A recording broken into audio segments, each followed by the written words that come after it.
مومن جو فدا نقش کفے پائے نبی ہو زہر قدم آج بھی عالم کا خزینہ، گر سنت نبوی کی کرے پیروی امت، طوفان سے نکل جائے گا پھر اس کا سفینہ، طوفان سے نکل جائے گا پھر اس کا سفینہ۔ نحمدہ ونصلی علی رسولہ الکریم، اما بعد۔ ایک موقع پر حضرت ابو ذر غفاری رضی اللہ تعالیٰ عنہ نے حضور صلی اللہ علیہ وسلم سے درخواست کی تھی کہ یا رسول اللہ کچھ نصیحتیں فرما دیں، کچھ نصیحت فرما دی۔ جن لوگوں کے مزاج میں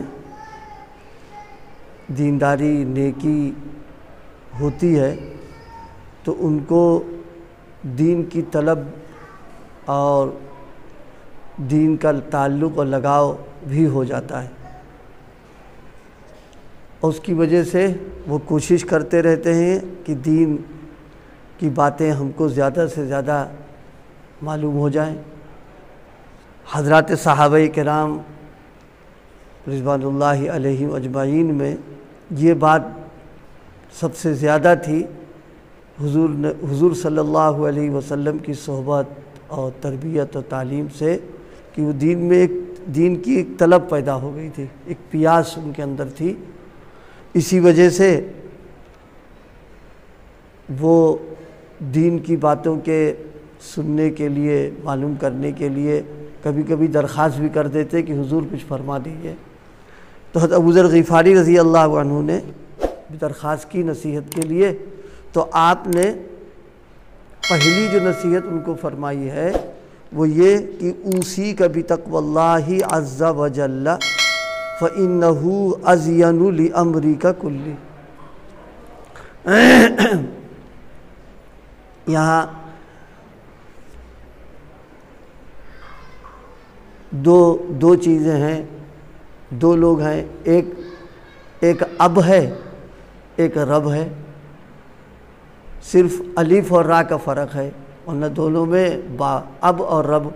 اب کہتے ہیں والد کو اور رب کہتے ہیں پالنے والے اللہ کو۔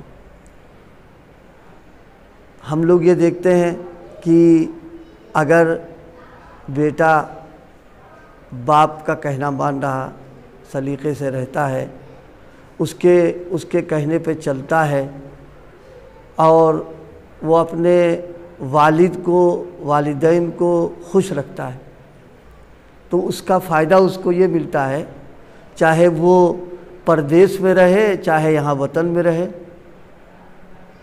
اماں ابا دونوں کی توجہ اس کی طرف رہتی ہے اور اس کے لیے فکر رہتی ہے ان کو۔ اگر یہاں اپنے وطن میں ہے تو اچھے سے اچھا کھانا، پہننا، رہنا، سارے انتظامات کرتے ہیں کیونکہ خوش ہیں اس سے، اس لیے سب ان کو فکر لگی ہے۔ ذرا سا کوئی بیمار اور کوئی تکلیف ہو جائے تو ایک دم تڑپ جاتے ہیں، فوراً ڈاکٹر کا دوا علاج سب شروع کرا دیتے ہیں۔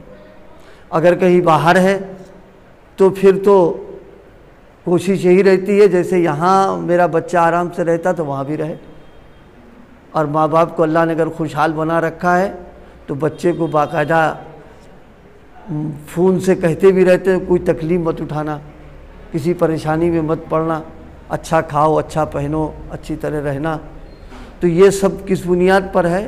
اس لیے کہ وہ ابا خوش ہیں، اماں خوش ہیں، تو ابا جب خوش ہوتے ہیں تو وہ جو کچھ کر سکتے ہیں بچے کے لیے کرتے رہتے ہیں۔ بالکل یہی معاملہ رب کا ہے، یعنی کوئی بندہ اپنے رب کو، اللہ کو، اپنے پالنے والے کو خوش رکھے اور اس کے حکم کے خلاف نہ کرے، گناہ نہ کرے، معصیت نہ کرے، نافرمانی نہ کرے، اور گناہ سے بچتا رہے، بس تو پھر جیسے ابا خوش ہو جانے کے بعد میں بیٹے کی ہر وقت خیال اور اس کی کیا کہتے ہیں راحت و آرام کی فکر.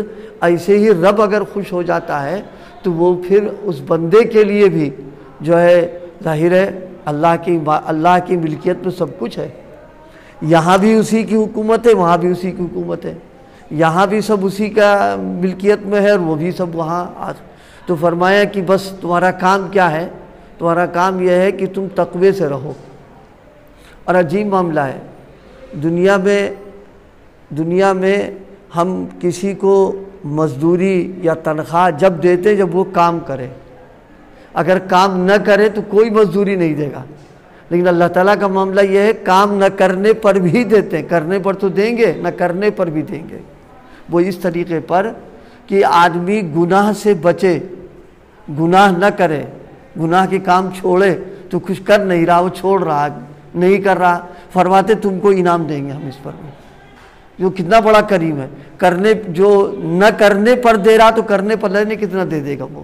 بس فرمائے تمہارا کام صرف اتنا ہے کہ بس تم نافرمانی میری نہ کرو اور میرے گناہ سے بچو، مجھے ناراض کرنے والے کام مت کرو.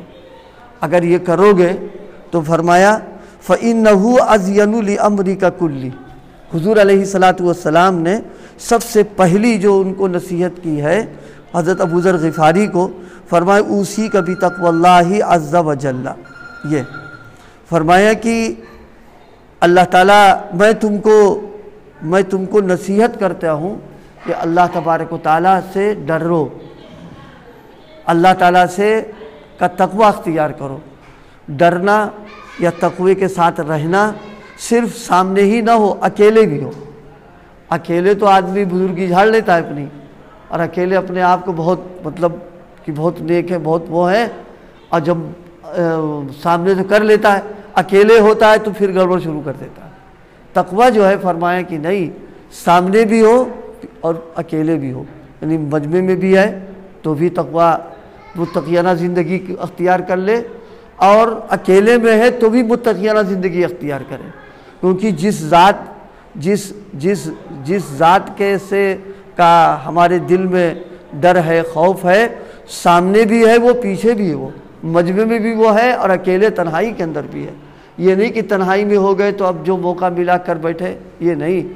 سب کے سامنے جیسے ہم اللہ کے ڈر اور خوف کی بنیاد پر ہم گناہ سے بچ رہے ہیں، اسی طرح اکیلے ہیں تو اس وقت میں بھی ہم کو یہ رہے کہ اللہ ہم کو دیکھ رہا ہے، ہم اللہ کے سامنے ہیں، اللہ ہماری ایک ایک چیز سے واقف ہے، تو اپنے آپ کو بچائے.